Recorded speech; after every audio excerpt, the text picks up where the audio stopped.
ಮೋದಿ ಸರ್ಕಾರದಿಂದ ಐತಿಹಾಸಿಕ ಹೆಜ್ಜೆ. ರಸ್ತೆ ಮೇಲೆ $125 ಬಿಲಿಯನ್ ಹಣ. High speed road, world class quality, 120 kilometre ವೇಗ. ತಲೆ ಎತ್ತಲಿದೆ 17,000 ಕಿಲೋಮೀಟರ್ ಹೆದ್ದಾರಿ. ನಮಸ್ಕಾರ ಸ್ನೇಹಿತರೆ. ರಸ್ತೆಗಳು, ರೈಲುಗಳು, ವಿಮಾನ ನಿಲ್ದಾಣ ಹೀಗೆ ಮೂಲ ಸೌಕರ್ಯ ಅಭಿವೃದ್ಧಿಯಲ್ಲಿ ದೊಡ್ಡ ಪ್ರಮಾಣದಲ್ಲಿ ಹಣ ಸುರಿತಿರೋ ಭಾರತ ಈಗ ಮತ್ತೊಂದು ದೊಡ್ಡ ಹೆಜ್ಜೆ ಇಡೋಕೆ ಮುಂದಾಗಿದೆ. ಎಲ್ಲ ಇನ್ಫ್ರಾ ಪ್ರಾಜೆಕ್ಟ್ಗಳ ಫಾದರ್ ಅನ್ನೋ ರೀತಿಯಲ್ಲಿ, big daddy of all infra schemes ಅನ್ನೋ ರೀತಿಯಲ್ಲಿ ಬೃಹತ್ ರಸ್ತೆ ನಿರ್ಮಾಣದ ಪ್ಲಾನ್ ಹಾಕಿದೆ. ಭರ್ತಿ $125 ಬಿಲಿಯನ್, ಅಂದರೆ ಹೆಚ್ಚು ಕಮ್ಮಿ 11 ಲಕ್ಷ ಕೋಟಿ ರೂಪಾಯಿಯನ್ನ ಬರೀ ಹೆದ್ದಾರಿಗೆ ಸುರಿಯೋಕೆ ಮುಂದಾಗಿದೆ. ಸ್ನೇಹಿತರೆ, 11 ಲಕ್ಷ ಕೋಟಿ ಅಂದರೆ ಎಷ್ಟು ಗೊತ್ತಾ? ನಮ್ಮ ಕರ್ನಾಟಕದ ಬಜೆಟ್ 4 ಲಕ್ಷ ಕೋಟಿ. ಅಂದರೆ ನಮ್ಮ ಇಡೀ ರಾಜ್ಯಕ್ಕೆ ಸಿದ್ದರಾಮಯ್ಯ ಸರ್ಕಾರ 2.5-3 ವರ್ಷದಲ್ಲಿ ಎಷ್ಟು ಖರ್ಚು ಮಾಡುತ್ತೋ ಅಷ್ಟೇ ಪ್ರಮಾಣದ ದುಡ್ಡನ್ನ ಬರೀ ಒಂದು ಸ್ಕೀಮ್ ಮೇಲೆ ಹೂಡಿಕೆ ಮಾಡೋಕೆ ಪ್ಲಾನ್ ಮಾಡಿದ್ದಾರೆ. ಅಲ್ಲದೆ ಇದರಲ್ಲಿ ಹೊಸ ಫೀಚರ್ಸ್ ಇರಲಿದ್ದು ಗಂಟೆಗೆ 120 ಕಿಲೋಮೀಟರ್ ವೇಗದಲ್ಲಿ ಸಂಚರಿಸುವ ಹಾಗೆ ಅದನ್ನ ಡೆವಲಪ್ ಮಾಡೋ ಪ್ಲಾನ್.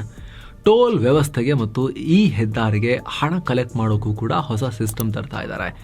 ಹಾಗಿದ್ರೆ ಬನ್ನಿ, ಮೋದಿ ಸರ್ಕಾರ ಮಾಡೋಕೆ ಹೊರಟಿರೋ ಈ ಹೊಸ ಪ್ಲಾನ್ ಯಾವುದು?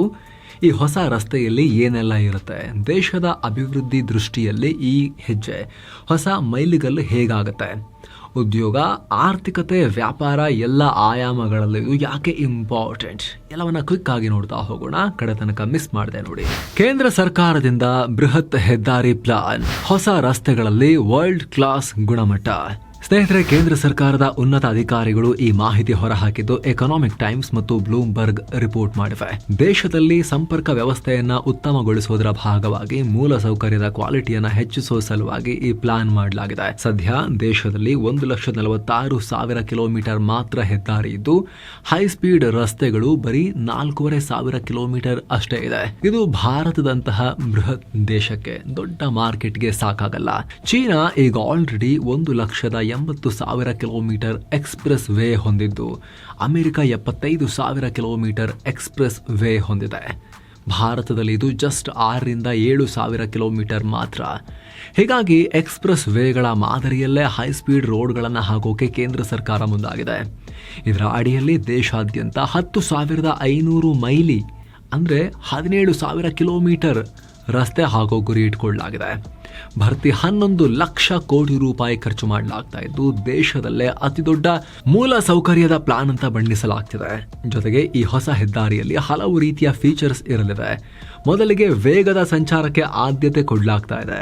ಯಾಕಂದ್ರೆ ಟೈಮ್ ಈಸ್ ಮನಿ. ಇವತ್ತಿನ ಕಾಲದಲ್ಲಿ ಸಾಮಾನ್ಯವಾಗಿ ಎಕ್ಸ್ಪ್ರೆಸ್ ವೇಗಳಲ್ಲಿ 120-100 ಕಿಲೋಮೀಟರ್ ವೇಗದಲ್ಲಿ ಸಂಚರಿಸೋಕೆ ಸಾಧ್ಯ ಇದೆ. ಆದ್ರೀಗ ಈ ಹೆದ್ದಾರಿಗಳಲ್ಲೂ ಕೂಡ, ನ್ಯಾಷನಲ್ ಹೈವೇಗಳಲ್ಲೂ ಕೂಡ ಅಷ್ಟೇ ಹೈ ಸ್ಪೀಡ್ ಸಂಚಾರಕ್ಕೆ ಅನುವು ಮಾಡಿಕೊಡೋ ರೀತಿಯಲ್ಲಿ ಡಿಸೈನ್ ಮಾಡಿ ಆ ರೀತಿಯೇ ರಸ್ತೆಗಳನ್ನು ನಿರ್ಮಾಣ ಮಾಡೋಕೆ ಪ್ಲಾನ್ ಮಾಡಲಾಗ್ತಿದೆ.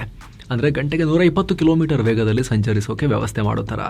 ಇದು ಸಾಂಪ್ರದಾಯಿಕ ಹೈವೇಗಳಿಗಿಂತ ವಿಭಿನ್ನವಾಗಿರಲಿದ್ದು, ಆಕ್ಸೆಸ್ ಕಂಟ್ರೋಲ್ಡ್ ಇರುತ್ತೆ. ಕ್ವಾಲಿಟಿಗೆ ಹೆಚ್ಚು ಫೋಕಸ್ ಮಾಡಲಾಗ್ತಿದೆ.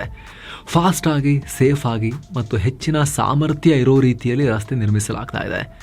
ಆಮದು ಮತ್ತು ರಫ್ತು ಉತ್ತೇಜನ ಕೊಡೋ ಸಲುವಾಗಿ ಬಂದರು, ಏರ್ಪೋರ್ಟ್ ಹಾಗೆ ನಗರಗಳಿಂದ ನಗರಗಳಿಗೆ, ಹಳ್ಳಿಗಳಿಂದ ನಗರಗಳಿಗೆ ಬೇಗ ರೀಚ್ ಆಗೋ ಥರ ಕನೆಕ್ಟ್ ಮಾಡಲಾಗ್ತಾ ಇದೆ.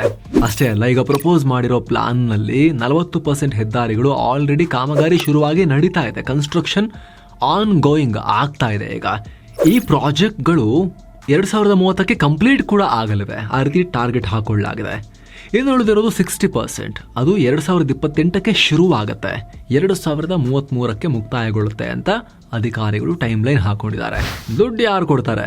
ಈ ಪ್ರಶ್ನೆ ಬಂದೇ ಬರುತ್ತೆ. ಯಾಕಂದ್ರೆ ಎಷ್ಟು ಚಿಕ್ಕ ಅವಧಿಯಲ್ಲಿ ಬರೀ ರಸ್ತೆಗಳಿಗೆ $125 ಬಿಲಿಯನ್ ಹಣ ಹಾಕೋದು ಸಣ್ಣ ವಿಚಾರ ಅಲ್ಲ. ಸೇನೆಯ ಆಧುನೀಕರಣ, ಜನರಿಗೆ ಪಡಿತರ, ತಂತ್ರಜ್ಞಾನದ ಮೇಲೆ ಹೂಡಿಕೆ, ಹೀಗೆ ಸಾಲು ಖರ್ಚಿನ ನಡುವೆ ಎಲ್ಲ ಹಣವನ್ನ ತಗೊಂಡು ಹೋಗಿ ರೋಡಿಗೆ ಹಾಕಕ್ಕಾಗತ್ತಾ? ದುಡ್ಡೆಲ್ಲಿಂದ ಬರುತ್ತೆ ಅನ್ನೋ ಪ್ರಶ್ನೆ ಮಾಡ್ಬೋದು. ಅದಕ್ಕೆ ಕೇಂದ್ರ ಸರ್ಕಾರ ಹೊಸ ದಾರಿ ಹುಡುಕಿದೆ. ಈ ಪ್ರಾಜೆಕ್ಟ್ಗೆ ಖಾಸಗಿಯವರನ್ನ ಸೆಳೆಯೋಕೆ ಪ್ರಯತ್ನ ಪಡಲಾಗ್ತಿದೆ. ಹೈಬ್ರಿಡ್ ಮಾದರಿಯಲ್ಲಿ, ಮುಂಚೆನೂ ಇದೆ ಈ ಮಾದರಿ, ಅದನ್ನು ಎಫೆಕ್ಟಿವ್ ಆಗಿ ಬಳಸ್ಕೊಂಡು ಹಣ ಕಲೆಕ್ಟ್ ಮಾಡಿ ಹೆದ್ದಾರಿ ಮಾಡೋಕೆ ಪ್ಲಾನ್ ಹಾಕ್ತಿದ್ದಾರೆ.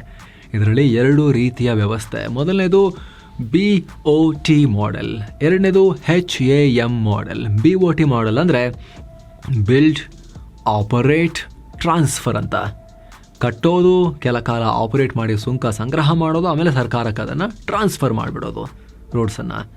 ಸೇಮ್ ಈಗ ನಮ್ಮ ಟೋಲ್ ವ್ಯವಸ್ಥೆ ಎಲ್ಲ ಇದೆಯಲ್ಲ ಹಾಗೆ ವರ್ಕ್ ಆಗೋದು. ಏನು ಟೋಲ್ನವ್ರು ಏನು ಮಾಡ್ತಾರೆ, ಅವ್ರದ್ದೊಂದು ಖಾಸಗಿ ಕಂಪ್ನಿ ಇರುತ್ತೆ, ಅವರು ರಸ್ತೆ ಹಾಕೋಕೆ ಟೆಂಡರ್ ಪಡ್ಕೋತಾರೆ, ರಸ್ತೆ ಹಾಕ್ತಾರೆ, ಆಮೇಲೆ 15 ವರ್ಷ 20 ವರ್ಷ ಆ ರೋಡನ್ನು ಅವರೇ ಕಂಟ್ರೋಲ್ ಮಾಡ್ತಾರೆ, ಅವರೇ ಮ್ಯಾನೇಜ್ ಮಾಡ್ತಾರೆ, ಟೋಲ್ ಕೂಡ ಅವರೇ ಕಲೆಕ್ಟ್ ಮಾಡ್ತಾರೆ. ಅವರು ಹೂಡಿರೋ ಹಣ ಮತ್ತು ಲಾಭ ಎಲ್ಲ ಬಂದ ಮೇಲೆ ಸರ್ಕಾರಕ್ಕೆ ವಾಪಸ್ ಬಿಟ್ಟು ಹೋಗ್ತಾರೆ. ಸೊ ಇಲ್ಲೂ ಕೂಡ ಹಾಗೆ ಮಾಡಲಾಗುತ್ತೆ. BOTಯಲ್ಲಿ 15%ಗಿಂತ ಹೆಚ್ಚಿನ ರಿಟರ್ನ್ಸ್ ಇರೋ ರಸ್ತೆಗಳನ್ನು, ಅಂದರೆ ಜಾಸ್ತಿ ಜನ ಓಡಾಡಿ ಹೆಚ್ಚು ಟೋಲ್ ಕಲೆಕ್ಟ್ ಆಗೋ ರಸ್ತೆಗಳನ್ನು ಖಾಸಗಿಯವರಿಗೆ ಬಿಟ್ಕೊಡ್ತಾರೆ. ಅಲ್ಲಿ ಈ BOT ಮಾಡೆಲ್ ಬಳಸಿ ರೋಡ್ ಮಾಡಿಸ್ಕೊಳ್ತಾರೆ ಅವ್ರ ಹತ್ರ. ಇದು ಕಂಪ್ಲೀಟ್ ಆಗಿ ಖಾಸಗಿ ಹೂಡಿಕೆ. ಆದರೆ 15%ಗಿಂತ ಕಡಿಮೆ ರಿಟರ್ನ್ಸ್ ಬರೋ ರೋಡ್ಗಳಲ್ಲಿ HAM ಮಾಡೆಲ್ ಬಳಸಲಾಗುತ್ತೆ. ಇನ್ಫ್ಯಾಕ್ಟ್ ಈ 17,000 ಕಿಲೋಮೀಟರ್ ರಸ್ತೆಯಲ್ಲಿ ಈ ಮಾಡೆಲ್ನೇ ಜಾಸ್ತಿ ಇರೋದು, HAM. ಏನು ಹಂಗಂದ್ರೆ ಇದರ ಫುಲ್ ಫಾರ್ಮ್ ಹೈಬ್ರಿಡ್ ಆನ್ಯೂಯಿಟಿ ಮಾಡೆಲ್. ಸರ್ಕಾರ ಮತ್ತು ಖಾಸಗಿ ಇಬ್ಬರು ಸೇರಿ ಈ ಪ್ರಾಜೆಕ್ಟ್ಗೆ ದುಡ್ಡು ಹಾಕ್ತಾರೆ. ಸರ್ಕಾರ 40% ಫಂಡ್ ಮಾಡುತ್ತೆ, ಉಳಿದ 60% ಪ್ರೈವೇಟ್ನವ್ರು ಹಾಕ್ತಾರೆ. ಇನ್ನು ಇಬ್ಬರು ಈ ಹೈವೇ ಹಾಕಿದ ನಂತರ ಇದರ ಸಂಪೂರ್ಣ ಅಧಿಕಾರ ಸರ್ಕಾರಕ್ಕೆ ಹೋಗುತ್ತೆ. ಖಾಸಗಿಯವರು ತಾವು ಹೂಡಿರೋ ಹಣಕ್ಕೆ ರೆಗ್ಯುಲರ್ ಫಿಕ್ಸ್ಡ್ ಪೇಮೆಂಟ್ಸ್ ಮೂಲಕ ಹಣವನ್ನು ಪಡಿತಾರೆ. ಅಂದರೆ ಇಬ್ಬರು ಸೇರಿ ಕಟ್ಟಿ ಆಮೇಲೆ ಒಬ್ರಿಗೆ ಇದನ್ನು ಹಸ್ತಾಂತರ ಮಾಡಿ 15-20 ವರ್ಷಗಳ ಕಾಲ ಒಂದು ಒಪ್ಪಂದ ಮಾಡಿಕೊಳ್ತಾರೆ. ಸರ್ಕಾರದಿಂದ ವರ್ಷಕ್ಕೆ ಇಷ್ಟು ಕೋಟಿ ಅಂತ ಖಾಸಗಿ ಕಂಪನಿಗಳು ಹಣವನ್ನು ರಿಕವರ್ ಮಾಡ್ಕೊಳ್ತಾ ಹೋಗ್ತಾರೆ. ಈ ಹಣಕ್ಕೆ ಸರ್ಕಾರ ಬಡ್ಡಿ ಕೂಡ ಕಟ್ಟಬೇಕು. ಇಂಥ ರೋಡ್ಗಳಲ್ಲಿ ರೆವಿನ್ಯೂ ಕಲೆಕ್ಷನ್ ಇರಲ್ಲ. ಖಾಸಗಿಯವರು, ಸರ್ಕಾರ ಯಾರು ಟೋಲ್ ಕಲೆಕ್ಟ್ ಮಾಡಲ್ಲ. ಟೋಲ್ ರಹಿತ ಪ್ರಯಾಣ ಮಾಡೋಕೆ ಸರ್ಕಾರ ಈ ರೀತಿಯ ರೋಡ್ಗಳನ್ನು ಕೂಡ ತಗೊಂಡ್ಬರ್ತಾ ಇದೆ. ಹಣ ಹೂಡೋದು ಯಾರು, ಯಾವ ಖಾಸಗಿ ಕಂಪನಿಗಳು ಹೂಡಿಕೆ ಮಾಡ್ತವೆ ಅನ್ನೋದನ್ನು ಇನ್ನೂ ಬಹಿರಂಗ ಮಾಡಿಲ್ಲ. ಆದರೆ ವಿದೇಶಿ ಕಂಪನಿಗಳು ಅಂದರೆ ಕೆನಡಾದ ಬ್ರೂಕ್ಫೀಲ್ಡ್ ಅಸೆಟ್ ಮ್ಯಾನೇಜ್ಮೆಂಟ್ ಲಿಮಿಟೆಡ್, ಅಮೆರಿಕದ ಬ್ಲ್ಯಾಕ್ ಸ್ಟೋನ್ INC, ಆಸ್ಟ್ರೇಲಿಯಾದ ಮೆಕ್ವೇರಿ ಗ್ರೂಪ್ ಲಿಮಿಟೆಡ್ ಹಾಗೆ Canada pension plan investment board ದುಡ್ಡು ಹಾಕೋಕೆ ರೆಡಿ ಆಗಿದ್ದಾರೆ ಅಂತ ರಿಪೋರ್ಟ್ಸ್ ಹೇಳ್ತಿವೆ. ಅತ್ತ ಅದಾನಿ ಗ್ರೂಪ್ ಕೂಡ ಸುಮಾರು $18.4 ಬಿಲಿಯನ್ ನಷ್ಟು ಇನ್ಫ್ರಾ ಮೇಲೆ ಹೂಡಿಕೆ ಮಾಡೋದಾಗಿ ಅವರು ಕೂಡ ಹೇಳಿದ್ದಾರೆ. ಭಾರತದಲ್ಲಿ ಇನ್ಫ್ರಾ ಕ್ಷೇತ್ರದಲ್ಲಿ ದೊಡ್ಡ ಮಟ್ಟದಲ್ಲಿ ಗ್ರೋತ್ ಕಾಣಿಸ್ತಾ ಇದೆ. ಹೂಡಿಕೆದಾರರು ನೆಕ್ಸ್ಟ್ ಇದ್ರ ಕಡೆಗೆ ಫೋಕಸ್ ಮಾಡ್ತಿದ್ದಾರೆ. ಡೆಲಾಯ್ಟ್ ಇಂಡಿಯಾ ಅಂದಾಜಿನ ಪ್ರಕಾರ ಇನ್ನು 3 ವರ್ಷಗಳ ಒಳಗೇನೆ ಭಾರತ ಇನ್ಫ್ರಾ ಕ್ಷೇತ್ರಕ್ಕೆ $100 ಬಿಲಿಯನ್ ಹಾಕೋ ಲೆಕ್ಕಾಚಾರ ಇದೆ. ಸರ್ಕಾರದ ಪಾಲಿಸಿಗಳು ಡಿಮಾಂಡ್ಗೆ ಅನುಗುಣವಾಗಿ ಮೂಲಸೌಕರ್ಯ ಡೆವಲಪ್ ಮಾಡಲಾಗ್ತಿದೆ. ಭಾರತ ಈ ವರ್ಷ ಒಂದರಲ್ಲೇ 3 ಲಕ್ಷ ಕೋಟಿ ರೂಪಾಯಿಗಳನ್ನ ಹೈವೇ ಮತ್ತು ರೋಡ್ಗಳಿಗೆ ಸುರಿಯೋ ಪ್ಲಾನ್ ಹಾಕಿದೆ. ಇಯರ್ ಆನ್ ಇಯರ್ ಗ್ರೋತ್ 21% ಏರಿಕೆ ಆಗ್ತಿದೆ. ಹೀಗಾಗಿ ದೊಡ್ಡ ಪ್ರಮಾಣದಲ್ಲಿ ಖಾಸಗಿ ಹಣ ಹರಿದು ಬರಬಹುದು ಅನ್ನೋ ನಿರೀಕ್ಷೆ ಇದೆ. ಅಭಿವೃದ್ಧಿಯಲ್ಲಿ ಹೊಸ ಮೈಲುಗಲ್ಲು. ಇನ್ನು ಅಂದ್ಕೊಂಡ ವೇಗದಲ್ಲಿ ಮತ್ತು ಅಂದ್ಕೊಂಡ ರೀತಿಯಲ್ಲಿ ರಸ್ತೆಗಳು ನಿರ್ಮಾಣ ಆದರೆ ಖಂಡಿತ ದೇಶದ ಅಭಿವೃದ್ಧಿಗೆ ದೊಡ್ಡ ಟರ್ನಿಂಗ್ ಪಾಯಿಂಟ್ ಸಿಗುತ್ತೆ. ಯಾಕಂದ್ರೆ ಕೆಲವೇ ವರ್ಷಗಳಲ್ಲಿ $25 ಬಿಲಿಯನ್ ಹಣ ಸುರಿತಾ ಇದ್ದಾರೆ. ಇದರಿಂದ ಸಾಕಷ್ಟು ಕ್ಷೇತ್ರಗಳಿಗೆ ಬೂಸ್ಟ್ ಸಿಗುತ್ತೆ. ಮೊದಲನೇದಾಗಿ ರಸ್ತೆ ನಿರ್ಮಾಣದಿಂದಲೇ ಸಾವಿರಾರು ಕಾರ್ಮಿಕರಿಗೆ ಕೆಲಸ ಸಿಗುತ್ತೆ. ಎರಡನೇದು, ರಸ್ತೆ ಸಂಪರ್ಕ ಸಿಕ್ಕಿದ್ರೆ ಅಲ್ಲಿ ಕಂಪನಿಗಳು ಕೈಗಾರಿಕೆ ಕಟ್ತವೆ, ಅಕ್ಕಪಕ್ಕ ಮಾರುಕಟ್ಟೆಗಳು ಬೆಳೀತವೆ, ಅದರಿಂದಲೂ ಉದ್ಯೋಗಾವಕಾಶ ಸಿಗುತ್ತೆ. ಹಾಗೆ ಆರ್ಥಿಕ ಚಟುವಟಿಕೆ ವೇಗ ಪಡ್ಕೊಳ್ಳೋಕ್ಕೂ ಸಾಧ್ಯ ಆಗುತ್ತೆ. ಸ್ನೇಹಿತರೆ, ರಸ್ತೆಗಳನ್ನ ದೇಶದ ಅಭಿವೃದ್ಧಿಯ ಎಂಜಿನ್ಗಳು ಅಂತ ಕರೀತಾರೆ. ಇವತ್ತು ಚೀನಾ, ಅಮೆರಿಕದಂತಹ ದೇಶಗಳು ಮುಂದುವರಿಯೋಕೆ, ಉತ್ಪಾದನೆಯಲ್ಲಿ ಪ್ರಗತಿ ಸಾಧಿಸೋಕೆ ರಸ್ತೆಗಳು ಮೇನ್ ಕಾರಣ. ಚೀನಾ ಸಕ್ಸಸ್ನಲ್ಲಂತೂ ರಸ್ತೆಗಳದ್ದು ತುಂಬಾ ದೊಡ್ಡ ಪಾತ್ರ ಇದೆ. ಅವರಂತೂ ಅವಶ್ಯಕತೆಗಿಂತ ಜಾಸ್ತಿ ರೋಡ್ ಹಾಕಿಟ್ಟಿದ್ದಾರೆ, ಚಟಕ್ ಹಾಕದಂಗೆ. ಆ ಲೆವೆಲ್ಗೆ, ಯೂಸ್ ಆಗದೆ ಇರೋ ಲೆವೆಲ್ಗೆ ಅಷ್ಟು ರೋಡ್ ಎಲ್ಲ ಮಾಡಿಟ್ಟಿದ್ದಾರೆ. ಆ ಲೆವೆಲ್ಗೆ ಮಾಡಿದ್ರು ಕೂಡ ನಮ್ಗೆ ಅವಶ್ಯಕತೆಗೆ ತಕ್ಕಷ್ಟಾದ್ರೂ ಕೂಡ ನಾವು ಮಾಡ್ಕೊಳ್ಳೇಬೇಕಲ್ಲ ಸ್ನೇಹಿತರೆ. ಸೊ ಭಾರತ ಕೂಡ ಅಭಿವೃದ್ಧಿ ಆಗಬೇಕು, ರಫ್ತು ಹೆಚ್ಚಾಗಬೇಕು, ಕನೆಕ್ಟಿವಿಟಿ ಬೆಳಿಬೇಕು, ಆರ್ಥಿಕತೆ ವೇಗವನ್ನು ಪಡ್ಕೋಬೇಕು ಅಂದ್ರೆ ಕನೆಕ್ಟಿವಿಟಿಯಲ್ಲೂ ಕೂಡ ವೇಗ ಚೆನ್ನಾಗಿ ಆಗಬೇಕು, ಉತ್ತಮ ರಸ್ತೆಗಳು ಬೇಕು. ಈ ಕನೆಕ್ಟಿವಿಟಿಯಲ್ಲಿ ಟೈಮ್ ಸೇವ್ ಆಗಬೇಕು, ಟೂರಿಸಂ ಕೂಡ ಇಂಪ್ರೂವ್ ಆಗುತ್ತೆ. ಸುರಕ್ಷಿತ ಮಾನದಂಡಗಳನ್ನ ಪಾಲಿಸಿದ್ರೆ ಅಪಘಾತಗಳು ಕೂಡ ಕಮ್ಮಿ ಆಗ್ತವೆ. ಸೈಂಟಿಫಿಕ್ ಆಗಿ ರೋಡ್ಗಳನ್ನ ಮಾಡಿದ್ರೆ, ಜನ ಕೂಡ ಫಾಲೋ ಮಾಡಿದ್ರೆ. ಒಂದೇ ಮಾತಲ್ಲಿ ಹೇಳಬೇಕು ಅಂದ್ರೆ ದೇಶದ ಅಭಿವೃದ್ಧಿಗೆ ಕನ್ನಡಿ ಹಿಡಿದ ರೀತಿ ಇನ್ಫ್ರಾ ಡೆವಲಪ್ಮೆಂಟ್ ಅಂತ ಹೇಳಿದ್ರೆ, ಅದೇ ಕಾರಣಕ್ಕೆ 11 ಲಕ್ಷ ಕೋಟಿ ರೂಪಾಯಿನ ಮೆಗಾ ಪ್ಲಾನ್ ಅನ್ನ ಅನೌನ್ಸ್ ಮಾಡಲಾಗಿದೆ. ಇದು ಬೇಗ ಜಾರಿಯಾಗಲಿ, ಸಕ್ಸಸ್ ಸಿಗಲಿ ಅಂತ ಹೇಳಿ ನಾವು ಆಶಿಸೋಣ. ಥ್ಯಾಂಕ್ ಯು ಸೋ ಮಚ್ ಸ್ನೇಹಿತರೆ. ನೀವು ಇನ್ನೂ ಕೂಡ ಸಬ್ಸ್ಕ್ರೈಬ್ ಮಾಡಿಲ್ಲ ಅಂದರೆ ದಯವಿಟ್ಟು ಸಬ್ಸ್ಕ್ರೈಬ್ ಮಾಡಿ, ಪಕ್ಕದ ಬೆಲ್ ಐಕಾನ್ ಮೇಲೆ ಕ್ಲಿಕ್ ಮಾಡೋದನ್ನ ಯಾವುದೇ ಕಾರಣಕ್ಕೂ ಮರಿಬೇಡಿ. Thank you so much. ಮತ್ತೆ ಭೇಟಿ ಆಗ್ತಿರೋಣ. ನಮಸ್ತೆ.